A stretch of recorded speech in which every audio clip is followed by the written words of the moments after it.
जय हिंद दोस्तों, स्वागत है आप सभी का। आरंभ है प्रचंड सीरीज की एक नई वीडियो में।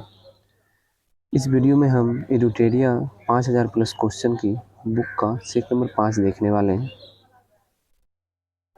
तो बिना टाइम वेस्ट किए चलिए क्वेश्चन शुरू करते हैं। ठीक है, क्वेश्चन नंबर फर्स्ट है, फिरोज शाह मेहता द्वारा किस वर्ष बम्बई प्रेसिडेंसी एसोसिएशन की स्थापना की गई थी? तो इसका सही जवाब है 1885 ईस्वी में, यानी ऑप्शन नंबर डी।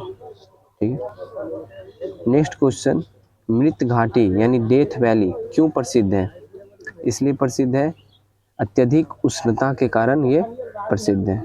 चलिए देखते हैं नेक्स्ट क्वेश्चन, क्वेश्चन नंबर तीन, जलोढ़ मिट्टी के संबंध में निम्न में से कौन सा कथन सत्य है?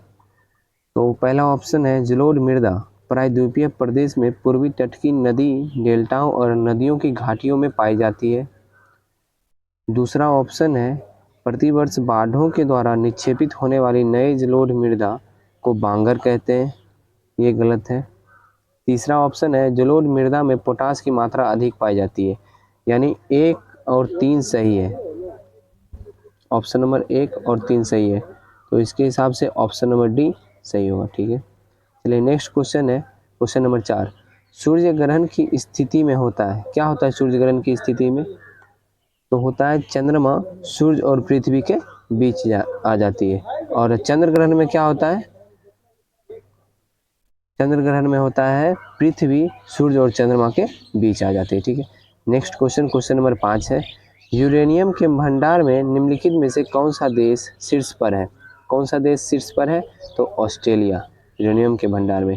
चलिए नेक्स्ट क्वेश्चन देख लेते हैं 6 नंबर, निम्नलिखित में से कौन सा सुमेलित नहीं है? नहीं जो है वो बताना है। तो सबसे पहला है 10 डिग्री चैनल, अंडमान एवं निकोबार द्वीप, ये सही है। ठीक है, दूसरा है डोबल जलजमरू मध्य, इंग्लिश चैनल एवं उत्तरी सागर, ये भी सही है। तीसरा है मलक्का जल संधि जो अंडमान एवं दक्षिण चीन सागर को जोड़ती है, ये भी सही है। और चौथा है डेविस जल संधि जो बेफिन की खाड़ी और प्रशांत महासागर, ये गलत है। ठीक है, तो ऑप्शन नंबर डी गलत। नेक्स्ट क्वेश्चन है, ओलिविये रिडले कछुआ के स्थल के रूप में कौन सा स्थल प्रचलित है? इसका आंसर हो जाएगा भीतरकनिका। 8 नंबर क्वेश्चन है, किस वन क्षेत्र को पृथ्वी का फेफड़ा के रूप में जाना जाता है? ये अमेजन वर्षा वन।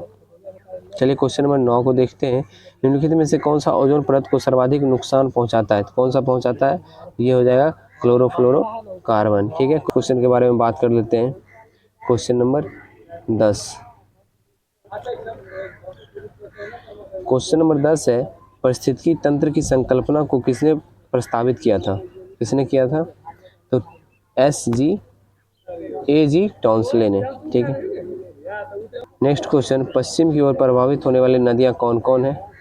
ये हैं, नर्मदा पश्चिम की होती है पश्चिम की ओर, और माही भी और ताप्ती भी, लेकिन महानदी पश्चिम की ओर नहीं होती है। तो इसका आंसर हो जाएगा 1, 2 और 3। Next question number 12, sodium hydroxide एवं हाइड्रोक्लोरिक अम्ल की अभिक्रिया से सोडियम क्लोराइड और जल बनते हैं, यह कौन सी अभिक्रिया है? यह अभिक्रिया हो जाएगी कौन सी? उदासीनीकरण अभिक्रिया। नेक्स्ट क्वेश्चन, निम्नलिखित में से कौन ऑक्सीकरण नहीं है? ये हो जाएगा दहन ऑक्सीकरण है, भोजन का पचना ऑक्सीकरण है, और शोषण भी ऑक्सीकरण है, लेकिन अवक्षेपण ऑक्सीकरण नहीं है। ठीक है, निम्न में से कौन सा अधातु विद्युत का सुचालक है? कौन सा अधातु विद्युत का सुचालक है? तो आपको पता ही होगा, ग्रेफाइट जो विद्युत का सुचालक है। पहले बच्चे में बताया जाता था कि जो पेंसिल होती है, पेंसिल के अंदर ग्रेफाइट होता है, और अगर आप पेंसिल के इस छोर से उस छोर में टच करके करंट पास करना चाहते हैं तो करंट पास हो जाएगी, तो इसलिए ये विद्युत का सुचालक है। ठीक है, नेक्स्ट क्वेश्चन देखते हैं, रबर निम्न में से किसका बहुलक है? रबर किसका बहुलक है? रबर है आइसोप्रीन का बहुलक। ठीक है, अगला क्वेश्चन 16 नंबर, वास्तविक वस्तु का हमेशा सीधा प्रतिबिंब बनाने वाला दर्पण होता है, ये होता है समतल व उत्तल। ठीक है, विद्युत चुंबक बनाने के लिए प्रायः किस पदार्थ के क्षार का प्रयोग किया जाता है? तो प्रयोग किया जाता है नर्म लोहे का। 18 नंबर क्वेश्चन है, इनमें से कौन सा मिश्रण पृथक्करण विधियां हैं? तो रावाकरण तो है ही, आस्वन तो है ही, निस्पंदन तो है ही, और उदरपातन यानी चारों, इनमें से सभी। ठीक है। मनुष्य में मादा जनन अंग से किस हार्मोन का स्राव होता है? किस हार्मोन का स्राव होता है मादा जनन अंग से? ये होता है उपयुक्त सभी, एस्ट्रोजन भी होता है, रिलैक्सिन भी होता है, और प्रोजेस्टेरोन भी होता है। ठीक है।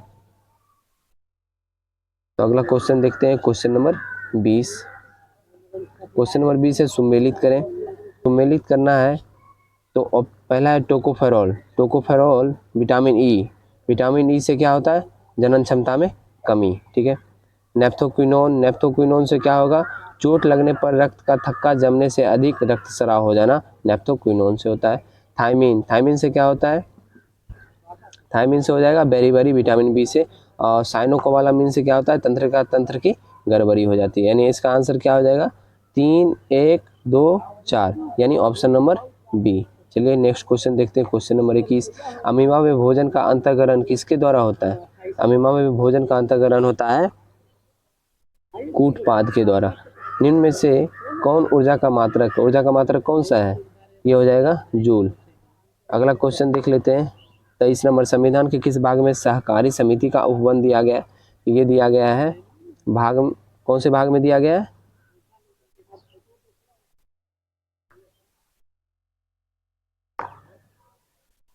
नेक्स्ट क्वेश्चन, क्वेश्चन नंबर 23 है, संविधान के किस भाग में सहकारी समितियों का उपबंध दिया गया है?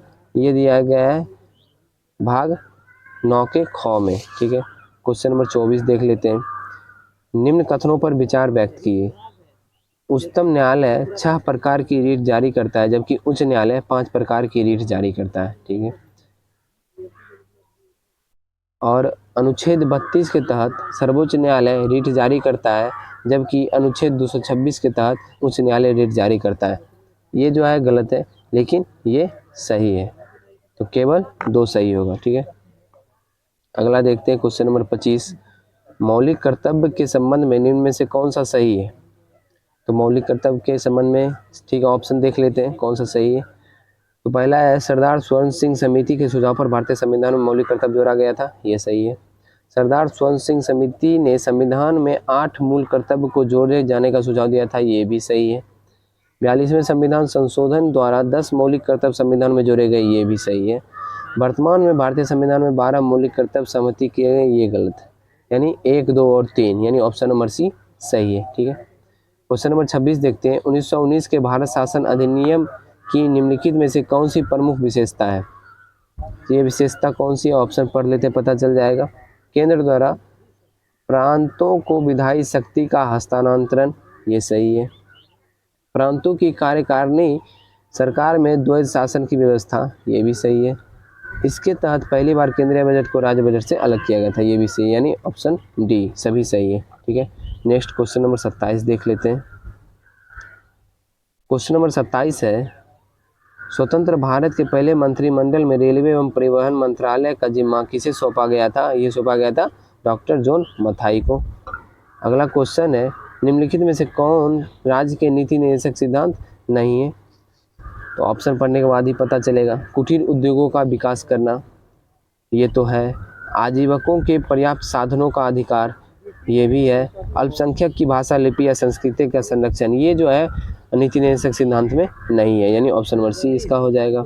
और राजपोषण और जीवन स्तर को बढ़ावा और सार्वजनिक स्वास्थ्य के सुधार करना, ये भी है। ठीक है। Next question, question number 29। Lord Dalhousie के शासनकाल में लागू व्यक्तिगत सिद्धांत के कारण ब्रिटिश साम्राज्य में शामिल किए गए राज्यों की सूची में शामिल नहीं था। कौन सा शामिल नहीं था? तो इसमें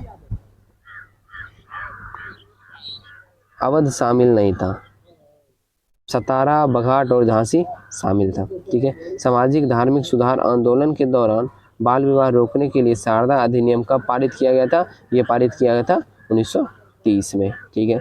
31 नंबर क्वेश्चन देखते हैं। भारत में हुए किसान आंदोलन के प्रथम किसान स्कूल की स्थापना किसके द्वारा की गई थी? ये की गई थी NG रंगा के द्वारा। नेक्स्ट क्वेश्चन है, इंडियन मिरर समाचार पत्र का संपादन किनके द्वारा किया गया था? ये किया गया था देवेंद्रनाथ टैगोर के द्वारा। कांग्रेस के किस अधिवेशन के दौरान पृथक निर्वाचन पद्धति को अस्वीकार किया गया है? तो अस्वीकार किया गया 1909 के लाहौर अधिवेशन के दौरान, ठीक है। मुस्लिम लीग द्वारा प्रत्यक्ष कार्रवाई दिवस कब मनाया गया? तो ये मनाया गया है 16 अगस्त 1946 को। क्वेश्चन नंबर 35 है, निम्नलिखित में से कौन सा कथन जलियांवाला बाग कांड के संबंध में सही नहीं है, मतलब गलत है? तो ये ऑप्शन पढ़ने के बाद पता चलेगा। जलियांवाला बाग कांड की जांच के लिए हंटर समिति गठित की गई थी, ये तो की गई थी। सैफुद्दीन किचलू और डॉक्टर सत्यपाल की गिरफ्तारी के विरोध में सभा का आयोजन किया गया था, ये भी सही है। इसके उपरांत गांधी जी ने केसरे इनकी उपाधि लौटा दी थी, ये भी सही है। इसके उपरांत गांधी ने सत्याग्रह का प्रथम सफल प्रयोग किया, ये ऑप्शन गलत है, ठीक है। भारत में चांदी सर्वप्रथम किस काल में पाई गई? किस काल में पाई गई थी भारत में? ये पाई गई थी हड़प्पा सभ्यता काल में, ठीक है। नेक्स्ट क्वेश्चन 37 नंबर देख लेते हैं। 37 नंबर क्वेश्चन है, किस शासक ने शिलादित्य की उपाधि धारण की थी? ये धारण किए थे हर्ष, ठीक है। अगला क्वेश्चन है, निम्नलिखित में से किस संत को कृष्ण और विष्णु का अवतार माना गया है? किस संत को माना गया है? तो ये चैतन्य महाप्रभु को माना गया है, ठीक है। प्रसिद्ध विक्रमशिला विश्वविद्यालय की स्थापना भागलपुर में किस शासक के द्वारा की गई थी? बताइए, सबको पता ही होगा। अगर पता है तो इसका कमेंट में आप लोग आंसर दे दीजिएगा, ये मैं नहीं बता रहा। चलिए नेक्स्ट क्वेश्चन, क्वेश्चन नंबर 40 है। निम्न में से किस शासक ने महात्मा बुद्ध की सेवा में अपने राजवैद्य जीवक को भेजा था? तो कौन भेजा था? ये भेजा था बिम्बिसार। नेक्स्ट क्वेश्चन है, किसके शासन काल में इब्न बतूता भारत आया था? किसके शासन काल में आया था? ये आया था मोहम्मद बिन तुगलक के शासन काल में। इब्न बतूता कहाँ से आया था, ये भी बता दीजिएगा, और इसके पुस्तक का नाम क्या था, ये भी आप बता दीजिएगा। ऐसे मैं ही बता देता हूँ, इब्न बतूता आया था मोरक्को से, और इसके पुस्तक का नाम है रिहला, ठीक है। चलिए नेक्स्ट क्वेश्चन के बारे में बात कर लेते हैं। क्वेश्चन नंबर 42, हड़प्पा सभ्यता किस प्रकार की सभ्यता थी? ये तो पता ही होगा किस प्रकार की सभ्यता थी, तो कांस्ययुगीन सभ्यता थी। नेक्स्ट क्वेश्चन है, तारीख ए मुबारक शाही नामक पुस्तक किसके द्वारा रचित थी? ये रचित थी यहा बिन अहमद सरहिंदी के द्वारा, ठीक है। निम्नलिखित में से किस वायसराय का कार्यकाल सबसे लंबा रहा था? यह लॉर्ड लिनलिथगो का कार्यकाल। एटोनॉमी विज्ञान की एक शाखा है जिसमें अध्ययन किसका अध्ययन किया जाता है? एटोनॉमी में ये अध्ययन किया जाता है जानवरों एवं पौधों की संरचना का, ठीक है। नेक्स्ट क्वेश्चन है, सकल घरेलू उत्पाद जिसे जीएनपी हमें निम्नलिखित में से किसको शामिल नहीं किया जाता है? इसका हो जाएगा ऑप्शन नंबर डी, विदेशी निवासियों की आय को शामिल नहीं किया जाता है सकल घरेलू उत्पाद में, ठीक है। अगला क्वेश्चन 47 नंबर, बाजार में मुद्रा आपूर्ति को नियंत्रण करने के साधन के रूप में सरकारी बॉन्डों की बिक्री या खरीदी को क्या कहा जाता है? तो इसका आंसर आप बताएंगे, ये मैं जान के छोड़ रहा हूँ, ये क्वेश्चन थोड़ा सा टफ है इसलिए मैं जान के छोड़ रहा हूँ, इसका आंसर आप लोग बताइएगा कि क्या कहा जाता है, ठीक है। और नेक्स्ट क्वेश्चन, क्वेश्चन नंबर 48 के बारे में बात कर लेते हैं। निम्न में से कौन सी रिपोर्ट विश्व बैंक द्वारा जारी नहीं की जाती है? कौन सी रिपोर्ट विश्व बैंक द्वारा जारी नहीं की जाती है? तो इसका हो जाएगा वर्ल्ड डेवलपमेंट रिपोर्ट विश्व बैंक जारी करता है, ease of doing business report विश्व बैंक जारी करता है, ग्लोबल इकोनॉमिक प्रोस्पेक्टस भी विश्व बैंक जारी करता है, ग्लोबल जेंडर गैप रिपोर्ट ये जो है विश्व बैंक द्वारा जारी नहीं की जाती है। तो किसके द्वारा की जाती है? WEF के द्वारा की जाती है, ठीक है, वर्ल्ड इकोनॉमिक फोरम के द्वारा इसका रिपोर्ट जारी किया जाता है, ठीक है। नेक्स्ट क्वेश्चन देख लेते हैं, भारतीय आयात निर्यात बैंक की स्थापना किस वर्ष की गई थी? ये की गई थी 1982 यानी 1982 में। नेक्स्ट क्वेश्चन, लास्ट क्वेश्चन है, वैश्विक वित्तीय स्थिरता रिपोर्ट निम्नलिखित में से कौन जारी करता है? बताइए कौन जारी करता है? ये जारी करता है IMF, ठीक है, इंटरनेशनल मॉनेटरी फंड। चलिए आज का सेट यही खत्म हो जाता है, लेकिन इसके साथ ही कुछ इम्पोर्टेंट पॉइंट दिया गया है जिसे हम लोग देख लेते हैं, ठीक है। तो तथ्य ये है, बिम्बिसार ने किसे हराकर अंगराज को मगध में मिलाया था? इसने हराया था ब्रह्मदत्त को, ठीक है। इसने मगध की राजधानी राजगृह को बनाया। इसने भगवान बुद्ध की सेवा में किसको भेजा था? जीवक को भेजा था, जो भी कुछ देर पहले क्वेश्चन में आया था। इसकी हत्या इसके पुत्र अजातशत्रु ने कर दी। अजातशत्रु को कुनिक उपनाम से भी जाना जाता था। इसने लगभग 32 वर्षों तक मगध पर शासन किया। कौन? बिम्बिसार। अजातशत्रु की हत्या उसके पुत्र उदयन ने कर दी। उदयन ने पाटलिग्राम की स्थापना की। शिशुनाग ने अपनी राजधानी पाटलिपुत्र से वैशाली स्थापित की। कालाशोक ने अपनी राजधानी को वैशाली से पाटलिपुत्र स्थापित की। बिंबिसार बौद्ध धर्म का अनुयायी था, जबकि अजातशत्रु प्रारंभ में जैन धर्म का तथा बाद में बौद्ध धर्म का अनुयायी बना। ठीक है। शिशुनाग का उत्तराधिकारी कालाशोक हुआ। शिशुनाग वंश का अंतिम राजा कौन था? नंदीवर्धन था। नंद वंश का संस्थापक महापद्म नंद था। नंद वंश का अंतिम शासक घनानंद था। चंद्रगुप्त मौर्य ने घनानंद को पराजित कर मौर्य वंश की स्थापना की। ठीक है।